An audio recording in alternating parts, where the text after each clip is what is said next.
What was that? Stop laughing at you. Hey, you hear that, boys? She wants us to stop laughing at her. Stupid bitch. Nasty cunt. Aw, look, she's crying. What's the matter? Too much dick for you? You know we're not finished with you, right? Not even close. What are you thinking we should do with her next? I say we just keep going at her until this shit wears off and see how long she stays wet for. Look how red she is. I bet you'd like that, wouldn't you, you fucking whore? Move, all of you. Whoa, easy there, Bishop. It's getting close to morning and we've got work to do. Get our shit packed up. I want to be out of here in 10 minutes. What about her? What about you indeed? You know, sweetie, the others are right.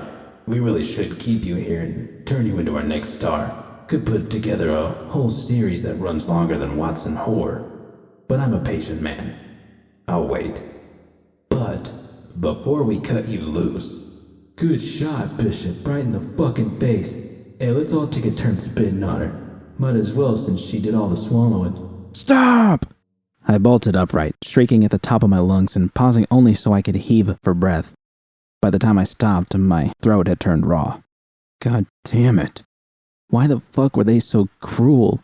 So mean to me? Why did they do it? V. There was no sign of her. Thank Christ. I was alone in bed. The morning light streamed through the window, bathing the walls in a warm hue of gold. I heaved a sigh of relief and buried my face in the pillow before bursting out into tears. The nightmares had been getting worse since I'd rationed the beauties, but this one... fuck. It had felt real. Too real. And worst of all, I remembered every second of it. Every word, every action, every sensation. Not a single moment had been exaggerated. To call it a nightmare was a gross understatement. It was a memory. You fucking gonk, what did you think was gonna happen? That you were gonna hammer back a bunch of booze, pop some pills, and forget all your problems for a night? That shit doesn't mix. I punched the mattress as hard as I could. The ice had failed, the beauties had failed, and even the bottle I'd relied upon for so many years couldn't get that taste out of my mouth. I had used everything, and all I managed to do was fail, yet again. Maybe Evie was right to call it quits. When I couldn't cry anymore, I wiped the tears from my cheeks and grabbed my hollow off the nightstand. There was a message from V saying she'd run out to grab some breakfast for us and would be back soon. How was I supposed to eat, sleep, or even breathe when I saw them every time I closed my eyes? Heard their laughter even in my sleep. Tasted them every morning when I woke up. This couldn't go on any longer. I needed help. I was starting to hyperventilate as my fingers darted across the screen, typing a message to the only person I could think of. I knew it was early, but hopefully she would understand. Janice's reply came quickly. She wouldn't be making her rounds until later in the evening, but would swing by Lizzie's when she had some time, and only after I assured her it would be worth her time, as if that was going to be a problem. My pulse steady now that I knew relief was on the horizon. We had some eddies scraped together, and I could figure out how to explain it to V later. All I had to do was hold myself together until then. Why the fuck had I wasted all the tequila last night? There easily had to be half a bottle's worth either clinging to my skin or pooled on the floor. Fuck, that would have taken the edge off. I tried to throw myself into my normal morning routine, but no matter how much I brushed my teeth, I had to resort to swallowing down the foam that had formed in my mouth in a harsh gulp to get rid of that taste. It was nasty, but at least it worked. When V returned, she was holding a bag in her hand with a large stain at the bottom. Ordinarily, the smell of burritos in the morning would have made my mouth water. Instead, I could barely force down each bite and had to pause several times to keep myself from retching. The day passed by torturously slow. Seconds bled into minutes and then into hours. I kept up with appearances, talking and laughing with V until it was time for us to go back home. She had a gig waiting for her, which would give me a few hours to hit the vodka before I needed to go to work. But I was still late for my shift. It took nearly an hour of driving in circles before a space finally opened up near the entrance to the parking garage. My skin was itching, and I had a bounce in my step as I approached Lizzie's. "Hey, doll," Rita greeted me. "Don't call me doll, doll."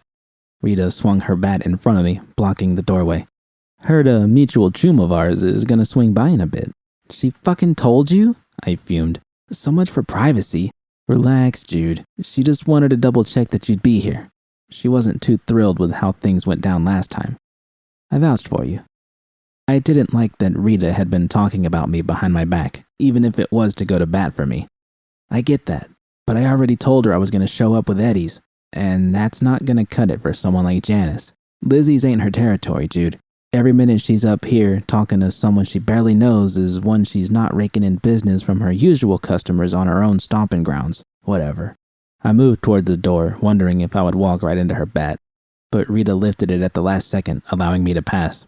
But a cool, chrome hand found its way onto my shoulder, stopping me again. "Judy, sorry if I upset you. I don't want you to be angry at me." "No," I sighed. "It's all right. I'm not angry at you, I just..." "Is it V?" she asked, her eyes searching for answers. No, Rita. It's me. I'm the one who's broken. But I couldn't tell her that. I couldn't tell anyone. All I could do was make the burden easier to carry.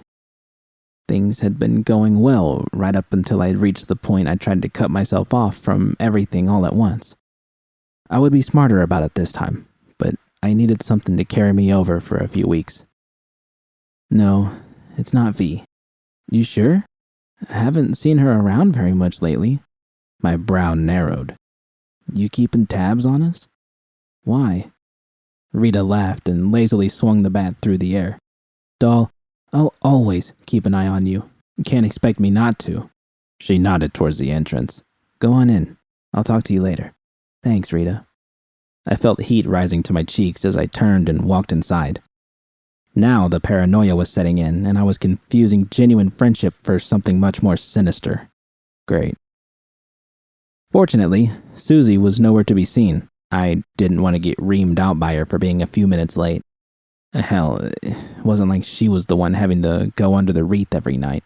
But the only thing I could focus on was my holo, which I was checking every few minutes to see if I'd missed a message or a call from Janice. If I ghosted her, then there was no way she would ever talk to me again. With Xavier having dropped off the face of the earth, I'd have no one to turn to. The stress was getting to me, so I allowed myself a couple swigs from the bottle. Smart? No. But effective. It was late. I was stuffed between a pair of sweating dudes spit roasting me in the virtue I was editing when my holo finally buzzed. Ignoring the wave of nausea that passed over me when I pulled the wreath off my head, my heart fluttered when I saw Janice's message. Before I knew it, I was bounding up the stairs, but my foot caught on the last one and I tripped, sending me sprawling onto the floor and knocking the wind out of my lungs.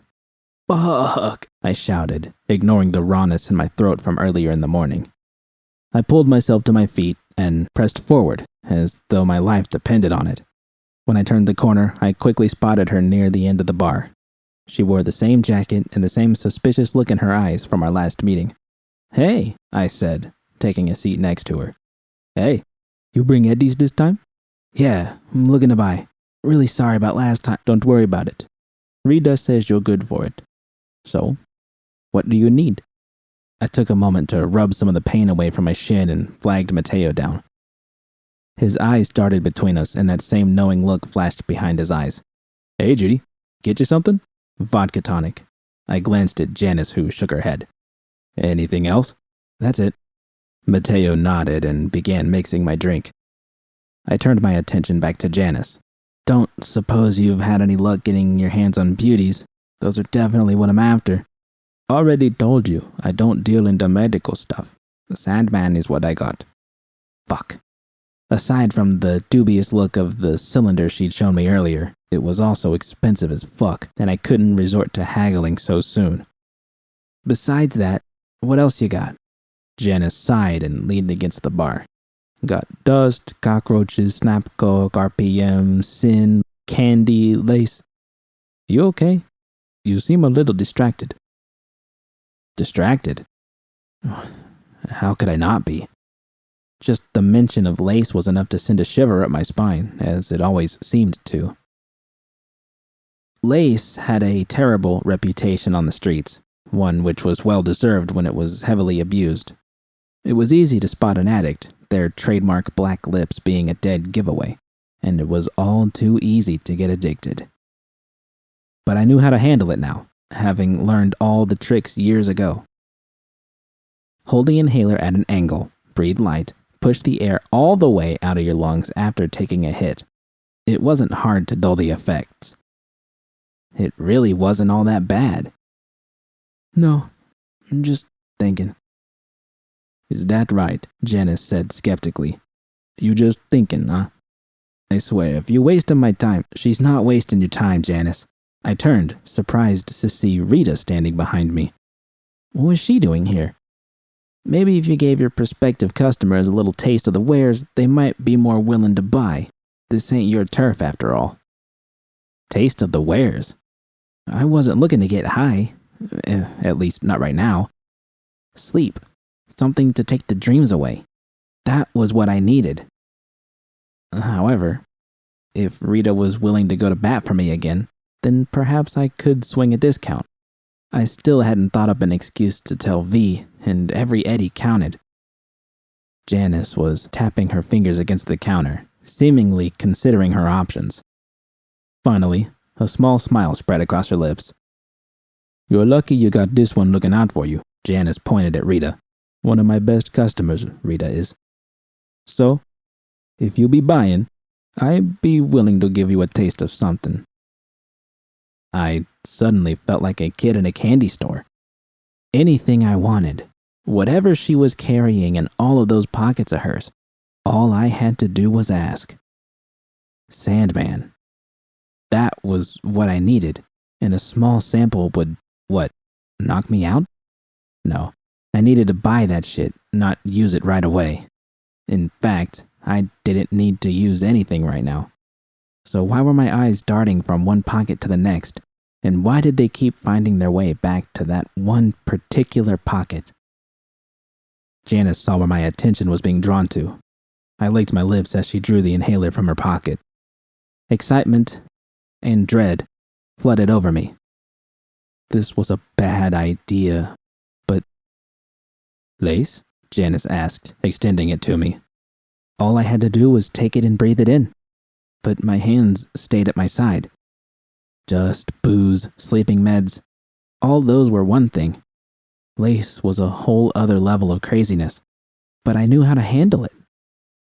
The same cold hand rested on my shoulder. I felt Rita's breath rush past my ear. It's all right, Jude. You can take a small hit. No one else will know. I got you. My palms were sweaty as I nervously reached out and took the inhaler from Janice. My index finger instinctively found its way onto the top of it, just as they had done so many times before. All I needed to do was suck on the mouthpiece and push. But if I did this... Rita and Janice were both watching me, waiting to see what I would do. Mateo had made himself scarce as I slowly raised my hand and brought the inhaler toward my mouth. A cold sweat broke out over me, as did something else. A strange, but welcome, rush of heat between my legs. I already knew what I was going to do as my lips wrapped around the mouthpiece. Rita had my back and would take care of me if anything went wrong. I pushed the canister down and breathed in as deeply as I could. A heavy cloud of vapor tasting of licorice flooded my lungs. It was smooth and went down easy, no coughing. And as my mind went numb and all my worries disappeared, I knew I had made the right decision. God damn. My tongue grew heavy, might have even slipped out of my mouth as my field of vision narrowed. Janice began to bend and distort, and Rita's hand no longer felt cool but warm, reassuring. Another hand found its way into my own and pulled the inhaler away. I tried to cling to it. I needed it. but I had no strength left and groaned when it was finally wrestled free. No coffin. Impressive. Strange. Janice's words somehow found their way to my ears, but her mouth hadn't opened. Was this a memory? Maybe a long dream? Would I wake up on the floor of Cindy's apartment? Did I make her happy? Did I get what I wanted? I was vaguely aware of the passage of time, words spilling from my mouth as drinks were poured into it. None of it seemed important.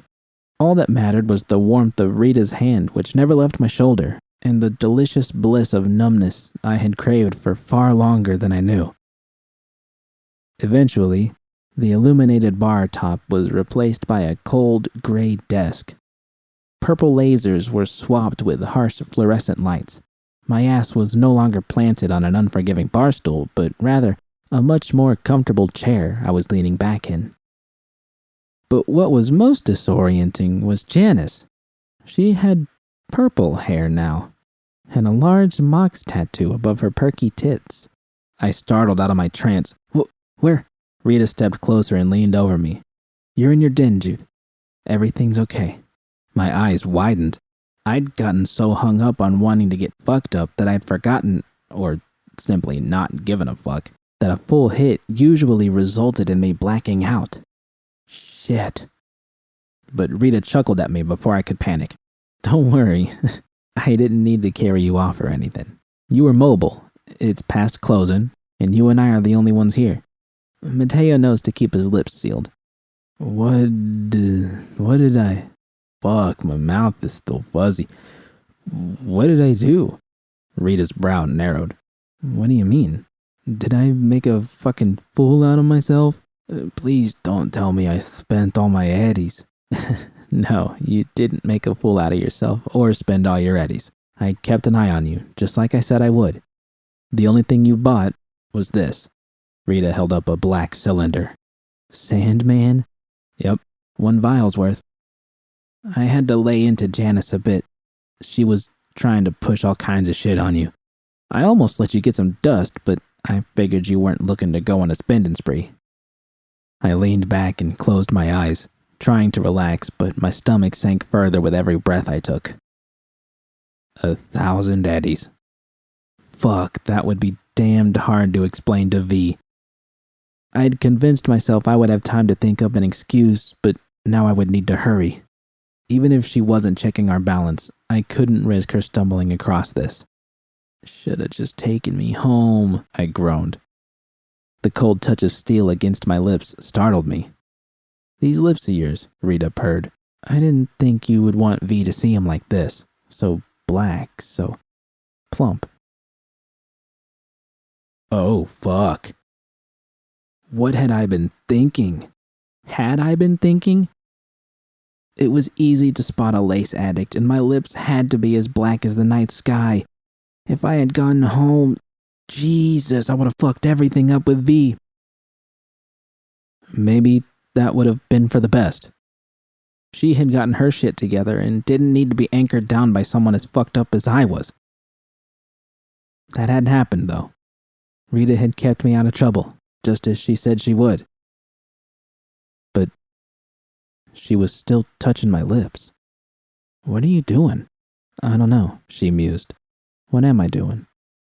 Before I could say anything, Rita straddled my hips and brought her weight down on top of me, pinning me to the chair like a cheap joy toy. Rita, get the fuck off of me. Relax, Jude. I'm just taking care of you like I always do. You know, I knew you and V liked to hit some shit, but I never would have figured you for a lace lover. I tried to wrestle out from under her, but my muscles were still too weak. They were weak, right? Not a lace lover. Would you please get off of me? Judy, Rita looked at me sympathetically. No one pulls a hit like that without coughing their lungs up unless they've done it before. It's okay. You can trust me. I like it too. I stopped trying to struggle. How had I not seen it?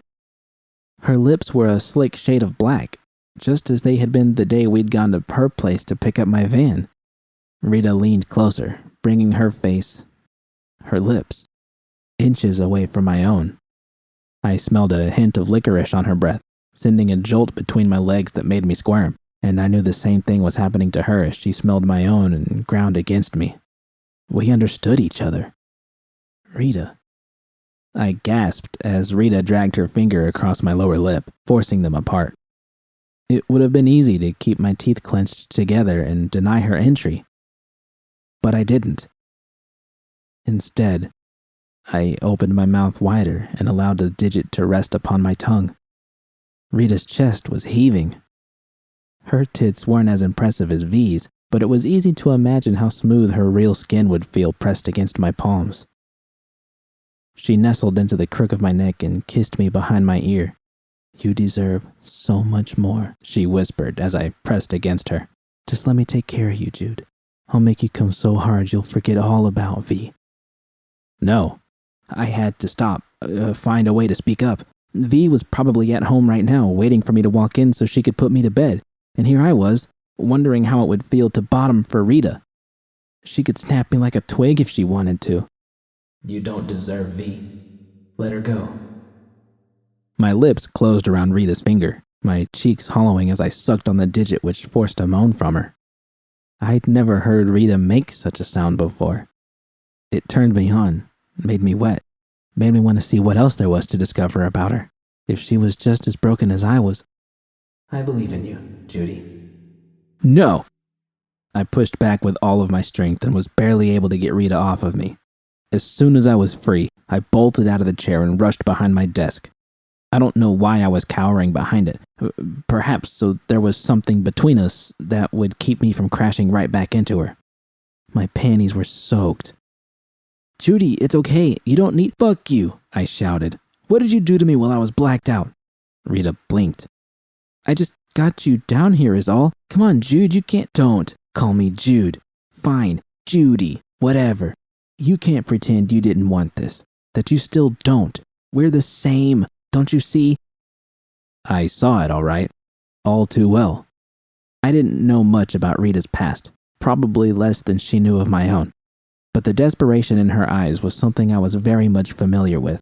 I might as well have been looking into a mirror. I don't want this, Rita. I'm with V. I love her. Rita's eyes briefly flashed with pain, though she quickly tried to hide it. She took a step forward, causing me to back into the corner. If she rounded the desk, I would find myself trapped once again. "I don't believe you. I think you're trying to convince yourself of that. Or maybe I'm wrong and you do love her, but she sure as shit doesn't love you. When the fuck is she ever around? You see more of me than you do her. Well, maybe not all of me yet, but we can change that."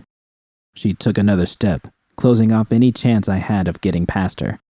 I could try to jump over the desk, but what was the point?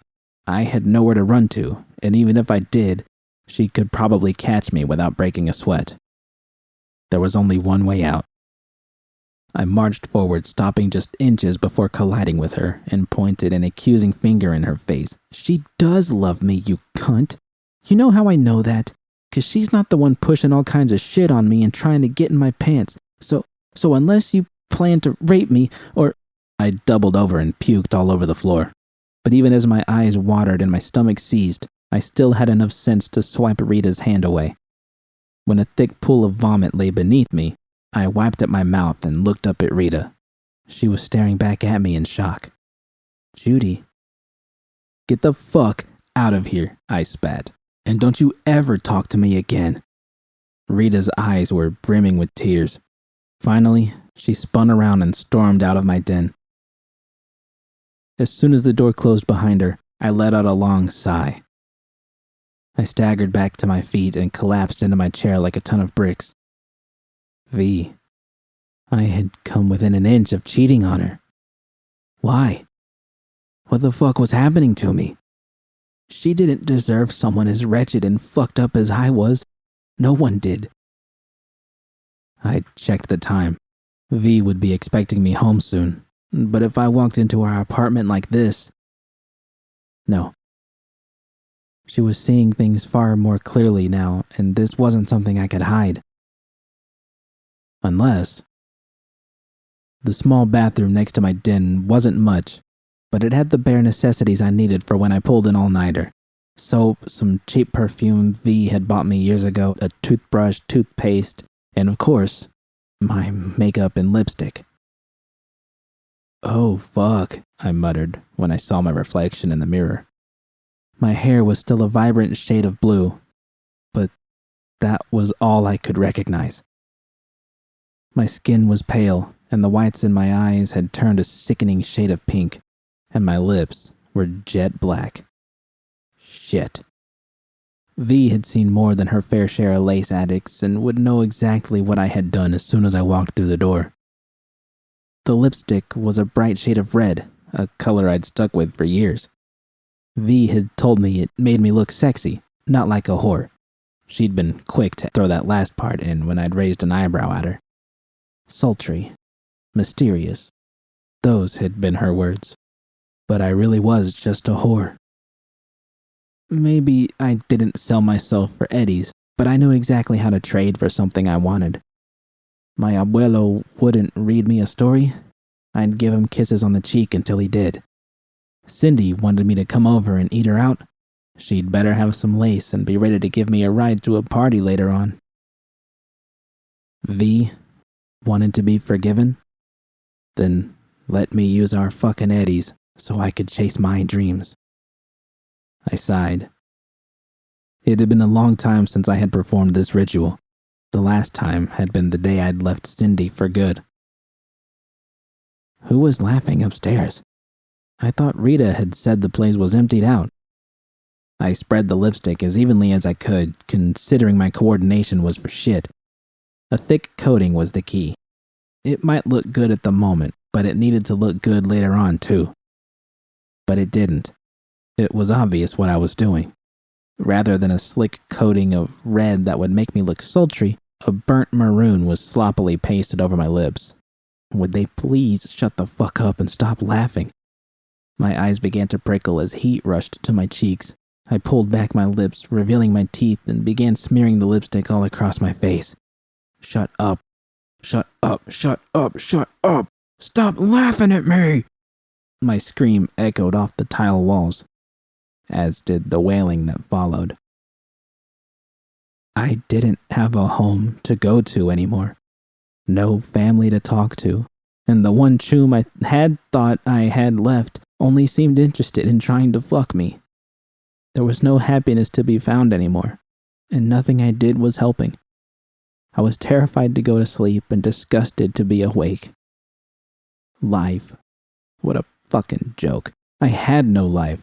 I was just a ghost walking amongst the living, longing to take part in something I never could. I didn't bother to clean the lipstick off. I would deal with it in the morning. My message to V was as kind and loving as I could muster, telling her it would be another late night and not to worry and wait up for me. More tears spilled from my eyes when she offered to swing by and bring me something to eat. She didn't know what I was, how much of a monster I had become. I looked back at my desk. The vial of Sandman I had apparently bought was sitting there, waiting for me. Why the fuck not? Never having touched the stuff before, I didn't know what I was doing as I popped the cap off and sniffed it. An enormous mistake, as a horrifically putrid scent rushed into my nostrils, nearly causing my stomach to seize once again. Was I supposed to lick it? Drink it? I tried to remember how many doses Janice had said a vial would get me. Something like 24 sounded right. The liquid inside of it was thick. If I tried to pour it into something, I'd end up making a mess and wasting a bunch of it. Direct from the vial, it would have to be. But as fucked up as I was, I still had enough sense to grab the vodka off my desk. If this shit tasted half as bad as it smelled, I would need the chaser. When I was ready, I brought the vial to my lips and allowed some of the thick tar to drip into my mouth. I closed my sinuses as best I could before finally swallowing it down. It was a good thing I had barfed before, because it was revolting in the worst way. Curling my lips in disgust, I flooded my mouth with vodka, rinsing it out before finally chugging it down. I followed it up with another mouthful, and another. When I finally set the near-empty bottle back on my desk, the room was beginning to spin as a strange, fuzzy feeling took hold of me. My eyes quickly grew heavy, and it took every ounce of strength I had left to stand up and stumble toward my editing chair. I had barely laid down when I felt myself slipping away into blackness. Please stop laughing at me.